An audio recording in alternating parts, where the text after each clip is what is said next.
So basically, this is a system that I have for engagement on LinkedIn. I run through this pretty much every day. Sometimes I do some of it, sometimes I do all of it. But in terms of what I mentioned, this is, you don't have to stick to the system. Sometimes you have to wing it a little bit and go a bit freeform with your engagement. But what I like to do is have a system in place so that if I'm stuck and I don't know what to do, or if I'm not in the mood, or if I'm not feeling like it, I can literally just go to the checklist and work through it without really thinking or forcing myself to. So I've made notes here of basically all of the actions to run through. So usually what I do is I go onto LinkedIn for a start, and the first thing I do is go to my network.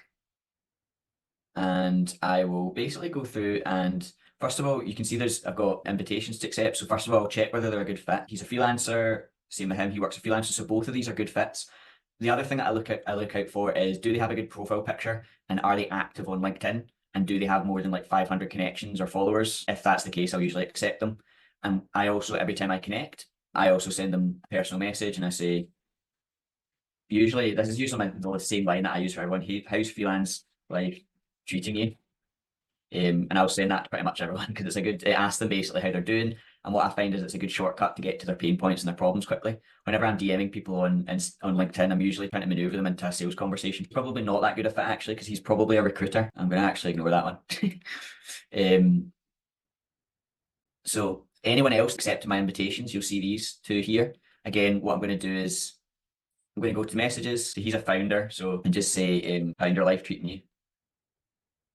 Next one. And now he's not a freelancer, I can tell because he works for the NHS. So I'm just going to say, how's design life treating you? And again, it's just, all I'm doing here is just jogging a conversation basically. I don't even bother sending a note. Usually the first connection, I just do no note. So that's basically my network tab where I accept invitations first. Then what I might do again, I might just accept another couple of connections if I see people who look like good connections, designers, freelancers, solopreneurs, all of them are my ideal audience. Sometimes you also get other connections that are good fits. So I usually just connect with a few of these at random sort of thing. I'm looking for people that are fairly established in their careers, so usually not students. Junior designers are usually kind of doing some kind of side hustle, so they might be a good fit. But generally, I try and connect with at least 15 people a day is a good number. The next thing on the list is notifications after I've been to network. So I then go to notifications. First thing is check in on its viewed profile.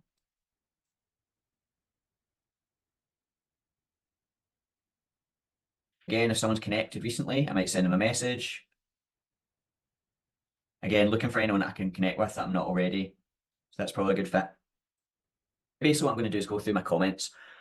When I go to the comments on my posts, there's two things that I'm looking for here. The first one is anyone that's responded to any lead magnets by DM. So before we talked about the structure of my posts, how every post has a little mini offer at the end with a pitch. I'm just going to try and find an example of this one that I've responded to before. And basically, if I check one of my posts, at the end, you'll see, they all end with a little mini pitch, and nearly always I ask them to comment if they want a link. So what I'm doing here is when I go through my comments, I'm looking for anyone that's commented saying systems. You'll see here Robbie has commented systems. And then basically what I do is I go into his profile, I DM him, and I send him the link to the link magnet. Now you'll see I've already done this here. So in this case, I just say, hey, thanks for requesting my system. I'm creating a breakdown. Here's a link for you. And they go to that link and they get the blog post, an incentive to subscribe. They usually get some kind of system where they can enter their email to sign up for the free lead magnet. So basically what I'm doing when I go through my notifications on my posts is I'm looking for anyone that's commented saying, system or leads or whatever it is. The other thing that I do is I check anyone that's reacted to my posts. So this is a new post that I posted the other day. So basically it's got 24 comments on it, and I'm looking for anyone that's liked my post that I'm not already connected with. I'll usually go and connect with them. So I've already connected with all these people, apart from maybe this guy. So connect with him. For example, this guy has said, this isn't a hard and fast rule, I'm going to break my own rule here. You'll see this guy has specifically asked me a question which he wants an answer to. So in this case, you wouldn't answer a question with a question. So I've replied to his question with an answer. The next thing I've tried to do is basically jog conversation. So for example, again, if someone's asked a question, I'll answer the question, but mostly I'm asking them questions back. So I might do a short line and then, what kind of systems are you working on just now, Nicole? And again, you'll see that's jogged another comment. By asking that question, I've got another 4 comments out of that post. So similarly, there's another comment. So I've replied, thanks. What systems are you implementing in your lead gen just now, and asked a question. Now in this case, she's not replied, but the idea is to jog, a continual conversation and get as many comments as possible. So instead of having 4 comments, you've got 20 or whatever it is. Let's check another one, see if there's any other examples of that. So if we look at this post, So for example, here I've replied, and then she's actually asked for lead magnets. So I've dropped the link in there. Again, she said she loves the picture of the dog. So I've just said, it's my best pal. Have you got dogs? And again, that stirred another 2 comments on the thread. So basically, if they comment on my post, I'm trying to ask them a question to keep the conversation going. If the comment is on another person's post, so for example, this guy has reshared my post to their network, I would go on there, first of all, just thank him. Thanks, Nick, to be here for sharing. I would maybe message him and thank him for sharing, and then just comment on the post thread again to keep it going. If the comment is on someone else's thread, such as this one, so this was a post by a super connector, Gary Vaynerchuk. I had commented on his post with a long form comment. Basically, the goal when I comment on a super connector, someone who's got a lot of followers, so Gary has, hundreds of thousands of followers, no, millions of followers. He's a top voice. So when I comment on his feed, the goal is basically to drive traffic back to my profile with a long form comment. So you'll see I've dropped this long form comment. It's a personal story of my past work experience and how the directors were absolute nuggets and were shouting at people on the shop floor. The goal of this is a long form comment. I'm basically trying to drive people to say, oh, this is an interesting comment. I'm going to click this guy and see what he's about. So they go back to my profile and then they connect. Now, if any people have engaged or liked that comment, I would probably go and connect with them. So for example, Gareth, ghostwriting freelancer. I've already done this, but I would go in there, connect with him, and possibly even maybe engage with a couple of his comments. So what's he commented? So what's he got? Show all posts. Knowledge, right? This one is talking about knowledge. So I'm going to comment on that one. I'm going to go back to my content library. This is just a library of basically every post we've ever done. So there's no point in trying to write from scratch when you can just save yourself time and find something. Something pops to the top of your head, just write it in as a comment. But if you don't immediately have ideas how to respond to it, I can go to my content library and search for, learning or something like that. What's the most important thing you wish you'd been told for a lifestyle business? Growing a business is different. This one's all about learning, how constant learning is so important. So I'm just going to copy and paste that, go back to his comment, tag him in it, and say, format the post, and drop that in. So there's a really long form comment on that guy's post, which hopefully he will see, appreciate, and then go back to my feed and leave me some love as well. So that's just an example of how we're responding to notifications on other people's posts as well. We've already been through profile views. We've been through comments on our posts. We've been through comments on other people's posts. We also connect with anyone who likes or engages. Notifications are from people that I've subscribed to. These are in my peer list. I've got 3 lists of people that I'm connected with. There's followers who are sort of people that I'm trying to sell to. There's my peer list who are people that are in similar spaces that I'm trying to support and help them grow. We help each other grow. And there's super connectors like, Gary Vaynerchuk, who have hundreds of thousands of followers and connect me with more of my ideal audience. So these are usually people that I've subscribed to that are in my network that I'm trying to support. So usually what I'll do is I'll go into their posts as well, and then I'll just give a bit of support for them and I'll drop a comment. So what's he saying? Alex Mozzie still borrows authority in his tomorrow Senate newsletter. So he's talking about authority. He's going to say, no authority equals no trust equals no sales equals no growth. Post that. Joel's posted on. He's another one that's in my peer list. Nothing yells loud and something has to change. Then a Monday you didn't want to come. So he's talking about motivation. So again, I'm going to check my content library. What do I have on motivation? Hoping to have something. Consistency. There we go. Consistency is not showing up every day. That can be adapted into a comment to respond to that. So I'm going to support him, and I'm going to say, at Joel, Monday, just add a line so I can tie it in. So Monday motivation is hard. That shot every day is exhausting. Things come up. There we go. So that's a post that I've just created, a decent high quality post from a repurposed social comment. So that's just an example. I'm not going to go through every one, but basically just working my way through the comments. Sometimes this is probably the most time consuming bit and where you can get easily distracted. But basically just you'll see those comments to respond to here. Some from Rich Evans, some from Craig, from Jada, from Cameron. So basically I work my way through the notifications list and basically completing these actions for each notification. So in terms of the notifications list, that's it for that. The next thing that I do is go through my leads lists. So as I mentioned, I've got a followers list. So that's basically my network. I'll go back to my network and connections. I'll go to following and followers is another place you can find them. What you can do is basically pick 3 at random. Now these are kind of high profile accounts. So I'm looking for people who are a wee bit smaller. And basically what I'll do is go through their posts and just leave a couple of comments, just the same as I've done before on 3 of those. The next thing that I'll do is go to find peers, so people that are kind of the same as me. And again, I'm going to drop a link in there to a list of those kind of contacts, but I do have a list of them here. There's a list of high priority targets, for example, Joel, Colway, Adam. These people are all probably at a similar level to me. If they're looking at this, then I love what you're doing. And thanks for letting me use you as an example. But basically, like, these guys are kind of doing similar things to what we're doing at various levels. And basically what we're going to do is just go through and give them a bit of support. So go onto their comments, drop comments like on them, just like we've done before. Same with Colby, do the same thing again. Same with Adam, same thing again.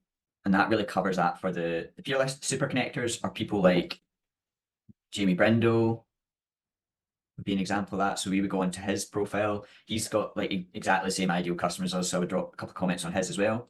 So 3 for each of those. Now this is where I move on to new prospects. So that's kind of covered basically once I've run through my network, notifications, any existing stuff, any follow-up stuff, that's that now done. The next thing that I do is start looking for new prospects and new growth. So what I'll do is I'll go onto the search tool and I'll basically look for new prospects by searching for topics related to the most recent article. So everything that we do on LinkedIn is basically related to the posts that I'm writing on Life by Design. So every week I publish a super high quality article, long form article relating to growing a lifestyle business, growing a six-figure lifestyle business in a 3-day work week. A lot of it's systems building, some of it is mindset, some of it is about dealing with burnout, some of it is about policies and dealing with clients. But basically, this is where a lot of the content LinkedIn comes from as well. So we repurpose from here. So really, whenever we're searching on LinkedIn, we should be searching for whatever's related to articles on the website. So for example, I might go to the search bar and I might type in freelance burnout, for example, type in that topic, see what comes up. So first of all, we're going to get some great connections. If we're not already connected with them, we can connect with them. Then posts. I'm really looking for posts here that are specifically about this. So for example, look at this one. Mental health, if you're a freelancer, has got 7 comments, 22 likes. So I'm going to go to this post. Again, go back to my content library and I'm going to look for posts related to burnout. How to avoid burnout. There's the perfect post response to this. I'm just going to copy that and basically just respond, drop this into our comments. So drop that post on, and then I'm just going to modify it because this is obviously clearly, if I copy and paste that as is, it's clearly a post. So I'm going to say, make it specific, how I avoid burnout as a 6-figure solopreneur. And then again, just format it a little bit.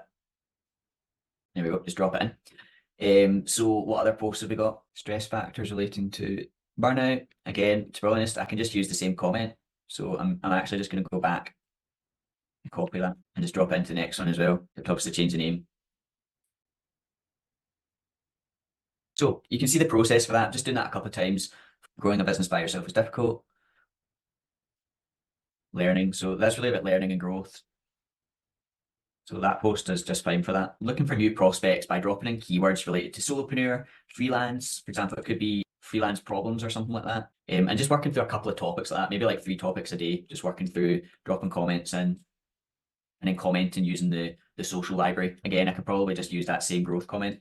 It might seem like you're overusing it, but remember, these are different posts to different audiences on different feeds. So it doesn't necessarily matter that you're using the same post multiple times here. I wouldn't do it on my own post or someone else's posts, but doing it here on different people's posts is fine to do. So that really covers the new prospect side of it. The last side would be connections. Now, obviously, I'm looking to make at least 12 connections a day. However, we have already made quite a few connections today. Just as random, as I'm going through, I'm spotting people who are good connections and then connecting with them. You've seen I've kind of been doing that just piecemeal as I see them. So you don't necessarily need to go and specifically connect with 12 people at the end. But if you haven't already during the engagement power hour connected with 12 people, I would just connect with them. You usually always see people who are a good fit in the sidebar here as you're kind of working your way through people. So basically, the reason why we're connecting with people is just every time you connect with them, they become a follower. It's another person in your ideal audience, more people that are seeing your posts, especially people that are talking about similar things that I'm talking about, like stress, burnout, and so on, because they'll have an audience that we can engage with as well and reach a bit their audience. So that's really it. In terms of vetting connections, just as I said, make sure they've got 500 plus connections, make sure they've got a good headshot, and make sure they're posting. They're actually writing. A lot of people on LinkedIn are not writing, they're only engaging with other people's posts, so they're lurkers. we need to make sure that whenever we're connecting with people, they are writing themselves, because those are the only people that are going to engage with our content. There's no point connecting with people that don't. In terms of the actions that I take every day, the next side of this is messaging. So DMs. DMs is kind of a whole nother video which I'm going to record, because I do have a playbook for working through DMs.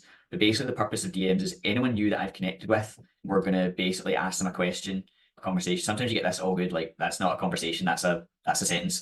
But hopefully you get people who will respond, and you can strike up a bit of conversation and actually have a decent conversation, and give each other a bit of value, and have a conversation with someone to a point where you have something to offer them. So for example, this guy, joined one of the workshops, asked him what problems he was having. He said he was struggling with leads. I then sent him, he had specific questions, so I dropped him a link to the questions page. He said he was having problems with leads, so I dropped him a link to my lead gen system. Other examples, Jada and I have been talking about books that she's found useful for growing.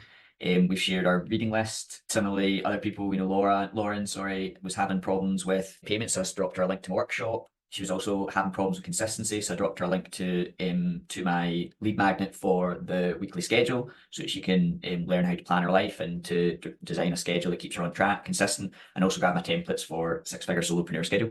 So just an example of how what we're doing in the DMs is, one, building personal connections, because comments are one thing, but it's not a conversation, it's not a real person you're talking to. So really in the DMs, it's the next step. It's taking the people you've connected to, striking up a conversation, asking them about the problems they're having in their freelance business without sounding salesy, giving them a little bit of value by solving their problems, and then directing them either to lead magnets that solve their problems, or trying to get them into a sales calls where we can pitch them my offer for growing a six-figure solo business on a 3-day work week, if it helps them and if they're a good fit. Again, all of this has to be natural. No one conversation is the same, because it is a conversation.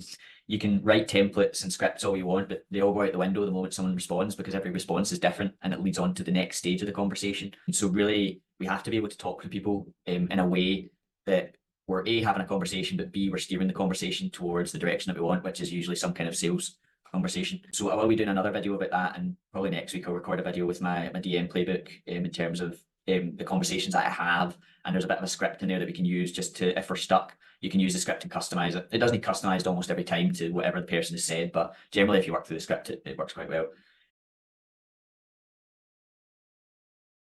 But just to summarize, basically, this is the checklist that I run through every day. So I go to my network tab, I go to following and followers, and pick 3. I'll go onto their profiles and leave some comments. Make sure you go into people that are following me, and just give them a bit of support. Congratulate them in any of their recent wins. Then go to notifications. I'll go through all of the notifications and basically just follow up on them with the correct action. So if it's a comment on my post, I will respond with a question to keep the engagement going. If it's a response to a comment, I will try and leave a long form comment or add some value that makes sense within the context of the conversation, only if it makes sense, to try and get people intrigued and lead them back to my profile to then grow my followers, grow interest in my profile. I will check out anyone that I've subscribed to and try and comment on any posts that come up from anyone I'm subscribed to. If anyone has engaged or liked my posts, I will then connect with them. And along the way, if I see any other relevant connections, I'll connect with them as well. Anyone that has accepted my connection requests, I will also drop them a DM, just asking them how freelance life is going. The next step after that is that I follow up on my leads list. So I will go to 3 followers, give them a bit of support, comment on their posts, like their posts. I will go to my peer list, and I'll drop a link to the list in here, again, to converse, to drop value, to support. And then I'll go to 3 super connectors and drop in longer form comments to lead traffic back to my profile, which we can usually find in the content library by searching for the keywords, whatever their post is about. If they're writing about lead gen, I will drop a comment about, my lead gen system, or why you aren't getting leads or something like that. I then go and try to find new prospects by using the search in LinkedIn to search for topics related to my ideal audience. So freelance problems, solopreneurs, business growth, lead gen, systems, automation, that kind of thing. And finally, if I haven't already, I will make sure that I've connected with at least 12 people a day by searching for freelance web designer, for example, and then looking for good prospects in that list and connecting with them. Basically just connecting with your ideal customers every day, sending them a little message to start a conversation, having a conversation that isn't salesy. Just, it's like any other networking, you're just asking them what they do. How's business is a really good question, because they'll tell you what their problems are in business. And then if they ever mention anything like they're struggling with competition or whatever, you can sort of do a soft drop of, I help people with that. If you ever want to chat, if you ever want some free feedback on your brand, feel free. And it would probably lead, maybe 3 or 4 Basically what you want to do is start the conversation and then steer it in such a way that's not obvious to a place where you can naturally drop your offer and say, would you like a free 5-minute brand audit? I can look over your brand and give you some pointers if you want. Something like that, that's like a soft offer that then leads into your larger offer, which is obviously your visual identity package, which is your core offer that's going to actually make the money. And really, apart from that, it's just engaging every day with your ideal audience. A lot of the time when you're engaging, you're not selling. All you're doing is just giving them, you're just basically getting to know you, letting them know you're there, building a relationship so that when they do need your help or do need your service, they see you as the person to go to. It's a good idea to write a template for a message that I could send in LinkedIn. Yep, definitely. So I'll show you what that looks like. I have a document that I save in ClickUp that looks like this. It's just basically a Word document. Can you see that okay? Yeah. Yeah. And it's just a list of offers that I pitch regularly on LinkedIn. So for example, this is the sort of every post that I do on LinkedIn, if I can't think of anything, I'll sort of drop that at the bottom. If I am pitching a system, like a lead magnet for my system, I'll drop that in. For my workshop, there's an example of my offer for my workshop, the get paid workshop. If I'm selling a course, there's an example of the pitch that I use for that. And again, what you notice is I never drop them. I never actually drop them the link. What I do is I ask them if they're interested first, and then if they say they're interested, then I drop them the link. Again, it's less pushy, and it gives people the option to opt out and say no, I'm not interested. In which case, obviously, you go no problem. And you carry on the conversation. Follow-up DMs, courses, articles. If they mention in the comments of one of my posts that something about scheduling or systems or automation, or they're struggling with time or burnout, I'll drop a link to one of my articles on my blog that helps them. And again, you'll see I've copied a template for these. Scissor. Basically any offer or pitch that I make, I write a little template and then I just use that template every time rather than writing it from scratch. Yeah. Obviously, these are just templates. You do need to edit them so that most conversations, you can't just drop that in. It will look like you've just copied and pasted it. Most conversations, you will need to tweak it a little bit so that it is a conversation. I'm just going to see if I can find an example of that. Right, here's an example. So, Haley, we connected. I connected with her. I said why I connected with her. Oh, most of our clients are freelancers. She talks about automation, so it's a good fit. Hope to connect more. She says, I'll have to pick your brain sometime. And I basically go like, well, happy to help. What are you struggling to automate? So there's a question which is steering the conversation towards basically an area where I can make her a little mini offer. So she says she focuses on automations of her emails and streamline her funnels. And then I'm like, basically replying to that and then saying, I've done a video walkthrough of my automated referral funnel. Would you like a link? So I'm not just dropping a link. I'm saying, would you like the link? She says, sure. And then of course I drop her the link to my blog post that I've written about my referral system. And then what happens here is basically she then subscribes. Well, hopefully, she reads this, she finds it useful. There's a video. And then at the end, she basically gets the opportunity to enter her email to subscribe to the newsletter for the detailed video walkthrough. Does that make sense? Yeah. So that's an example of how I basically started a connection and I've turned that into a prospect by giving her a lead magnet, a free lead magnet for a resource that she finds useful. And that turns into an email subscriber, which for me is basically like the start of a customer for my education business.